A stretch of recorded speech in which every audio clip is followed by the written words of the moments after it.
Highlight a trailblazer on this 17th day of Black History Month. Today I want to shine a spotlight on Maryland's first black football player, Darrell Hill.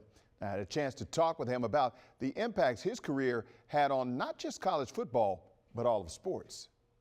Growing up in the 60s, Darrell Hill just wanted to play football.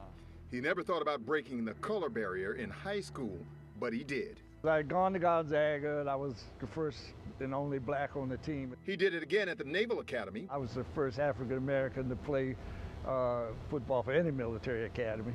Where he played with Dallas Cowboys legendary quarterback Roger Staubach. I was a receiver, Roger was a passer, and we're still good friends to this day.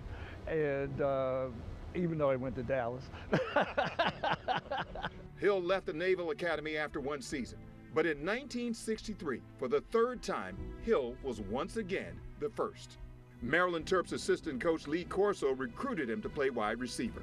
He said, look, we want you to come to College Park and visit the campus. I said, well, why, coach? You forgot what conference you're playing in, right?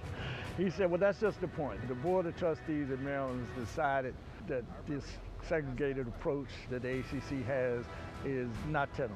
Hill suited up and became the first black football player, not just for the Terps, but for the Atlantic Coast Conference and in the entire southern region. While he says Maryland welcomed him, the southern schools in the Atlantic Coast Conference did not. Frank Howard, who was the athletic director, football coach at Clemson at the time, said, well, he come down here, he won't come out of here alive.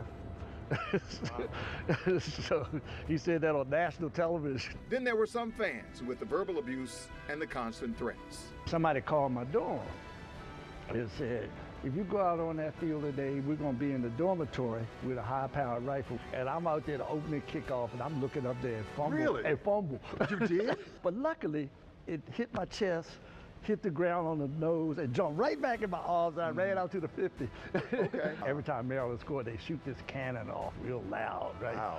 I scored a touchdown in the corner of the end zone. Cannon went off, and I thought they had shot me. Hill never quit. In spite of what happened off the field, on the field, Hill excelled, setting receiving records that stood for decades. He helped change the game, and by his senior season, Maryland had recruited more black athletes. My senior year, Billy Jones, whose name's on the building with me, came in to play basketball.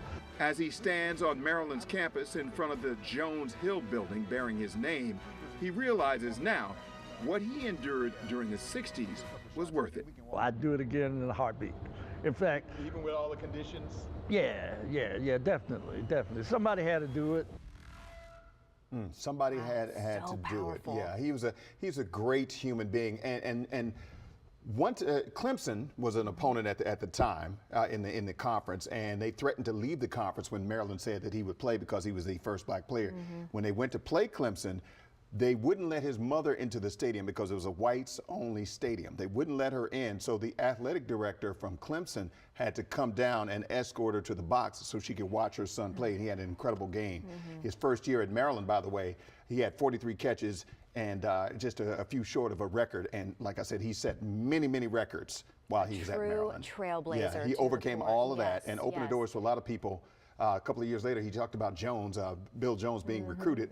That was after him. So he was definitely a man who was all for change. And they share the title building there. Yeah, right, yeah. at Maryland, all right, yes. Great story. Thanks, Wiz.